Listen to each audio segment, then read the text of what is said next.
আসসালামু আলাইকুম ওয়া রাহমাতুল্লাহি ওয়া বারাকাতুহু। আলহামদুলিল্লাহি রাব্বিল আলামিন ওয়াল আকিবাতু লিল মুত্তাকিন ওয়াস সালাতু ওয়াস সালামু আলা আশরাফিল আমবিয়াই ওয়াল মুরসালিন ওয়া আলা আলিহি ওয়া সাহবিহি আজমাইন। আউযু বিল্লাহি মিনাশ শাইতানির রাজীম। বিসমিল্লাহির রহমানির রহিম। ওয়া মিন আয়াতিহি আন খালাকা লাকুম মিন আনফুসিকুম আজওয়াজা লিতাসকুনু ইলাইহা ওয়াজআলা বাইনাকুম মাওয়াদ্দাতা ওয়া রাহমা। সম্মানীয় দর্শক শ্রোতা ভাই এবং বোনেরা, পৃথিবীর যে যে প্রান্ত থেকে দেখছেন সকলকে আমার আন্তরিক শুভেচ্ছা, স্বাগত ও অভিনন্দন জানাচ্ছি। আজকের এই ভিডিওর মাধ্যমে আমরা জানব অবাধ্য স্বামীকে কিভাবে বাধ্য করা যায়, অনুগত করা যায়, স্বামী এবং স্ত্রীর মাঝে মধুর সম্পর্ক, ভালোবাসা তৈরি করা যায়। এই বিষয়ে আমরা আজকে জানার চেষ্টা করব, আমল জানার চেষ্টা করব ইনশাআল্লাহ তাআলা বিইذনিল্লাহ ওয়া মা তাওফীকি ইল্লা বিল্লাহ। সম্মানীয় দর্শক শ্রোতা ভাই এবং বোনেরা, আল্লাহ রাব্বুল আলামিন কুরআনুল কারীমের ভিতরে বলছেন, পৃথিবীতে আমি যত নিদর্শন দিয়েছি তার ভিতরে স্বামী স্ত্রী একজন আরেকজনের কাছে একটি নিদর্শন এবং নিয়ামত স্বরূপ। আল্লাহ তাআলার পক্ষ থেকে সুন্দর রমণী পাওয়া, নেককার ফরেজগার মুত্তাকি খোদাভীরু স্ত্রী পাওয়া, এটা আল্লাহ তাআলার পক্ষ থেকে পরম পাওয়া এবং চাওয়া। এই জন্য সেই সুখের সংসারে স্বামী এবং স্ত্রীর মাঝে যখন সম্পর্ক গড়ে ওঠে, কিছুদিন পরে দেখা যায় স্বামী এবং স্ত্রীর মাঝে দ্বন্দ্ব তৈরি হয়, গন্ডগোল, মারামারি, বিচ্ছেদ পর্যন্ত সৃষ্টি হয়ে যায়। এমত অবস্থায় স্বামী পরকীয়ায় লিপ্ত হয়, স্ত্রীও পরকীয়ায় লিপ্ত হয়। আল্লাহ রাসূল সাল্লাল্লাহু আলাইহি ওয়াসাল্লাম খুব সুন্দরভাবে বলছেন, বিবাহ শাদী, সংসার, এগুলো সব আল্লাহ তাআলার পক্ষ থেকে একটি নিয়ামত এবং রাসূল সাল্লাল্লাহু আলাইহি ওয়াসাল্লামের পক্ষ থেকে একটি সুন্নাত।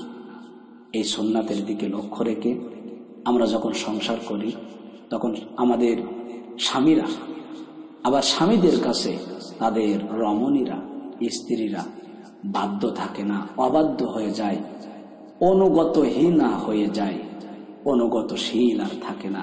তখন আমাদের কাছে জানতে চাই, কি দোয়া পড়লে, কোন কাজ করলে আমার স্বামীকে, আমার প্রিয়তমকে আবার আমি অন্তরঙ্গ করতে পারবো, কাছে আনতে পারবো, একসাথে সুখের সংসার গড়তে পারবো। চলো আমরা আজকে সেটা জানার চেষ্টা করি। প্রথমে আমরা ফজরের নামাজ পড়ে আমরা আমলটি শুরু করব। ফজরের নামাজ এর যে 2 রাকাত ফরজ নামাজ আছে, আমরা সেটি পড়ে একটি শব্দ 41 বার পড়ব। শব্দটি আমি মুখে উচ্চারণ করছি, ইয়া কবীর, ইয়া কবীর, ইয়া কবীর।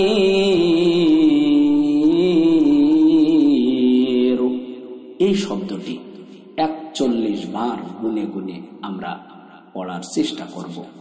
এরপরে জোহরের 4 রাকাত ফরজ নামাজ পড়ে, আসরের 4 রাকাত ফরজ নামাজ পড়ে, মাগরিবের 3 রাকাত ফরজ নামাজ পড়ে, সর্বশেষ ইশার 4 রাকাত ফরজ নামাজ পড়ে আমরা এই আমলটি করব 41 বার করে।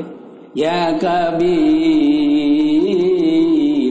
ইয়া কবীর, ইয়া কবীর, এটা পড়ার চেষ্টা করব ইনশাআল্লাহ তাআলা।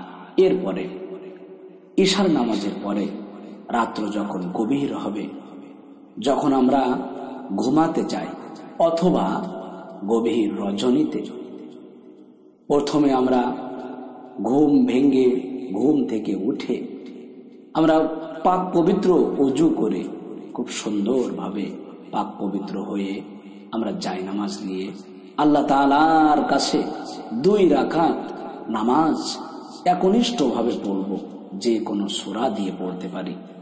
পড়ার পরে আমরা আবার এই 41 বার এই দোয়াটি পড়ব এবং আমরা প্রথমে সূরা ফাতিহা, 3 বার সূরা ইখলাস, এরপরে কয়েকবার দুরূদ শরীফ পড়ে আমরা আল্লাহ তাআলার কাছে হাত তুলে কায়ানুবাক্যে দোয়া করব, আয় রব্বুল আলামিন, তুমি আমার স্বামীকে আমার অনুগত করে দাও, আমাদের সংসারটা তুমি ইসলামিক সংসার করে দাও, আমাদের পরিবারটাকে তুমি জান্নাতি পরিবার করে দাও, আমাদের স্বামী এবং স্ত্রীর মাঝে, আমাদের দুইজনের মাঝে যে মনোমালিন্য তৈরি হয়েছে, তুমি আল্লাহ এই মনোমালিন্য দূর করে দাও। আল্লাহ তাআলার কাছে এইভাবে দোয়া করে, কান্নাকাটি করে আমরা দোয়া শেষ করব। যদি এই আমলটি করতে পারেন তাহলে অবশ্যই স্বামীর কাছে তার স্ত্রী, স্ত্রীর কাছে তার স্বামী অনুগত হবে, বাধ্য থাকবে, সংসারটা সুখের থাকবে, পরকীয়ায় কেউ লিপ্ত হবে না। তাহলে আমি আপনাদের সুবিধার্থে আমল 2টি আবার বলছি।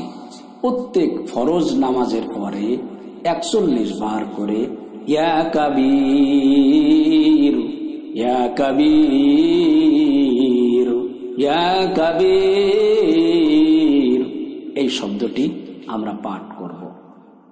2 নম্বরে গভীর রজনীতে উঠে সলাতুল হাজত নামাজ, যেটা স্বাভাবিক নামাজের মতো নামাজ পড়ার পরে দীর্ঘক্ষণ ধরে আল্লাহ তাআলার কাছে দোয়া করব। আল্লাহ তাআলা এই 2টা আমল করে আমাদের পরিবারগুলো জান্নাতি পরিবার তৈরি করার তৌফিক দান করুন। আমিন। আসসালামু আলাইকুম ওয়া রাহমাতুল্লাহি ওয়া বারাকাতুহু।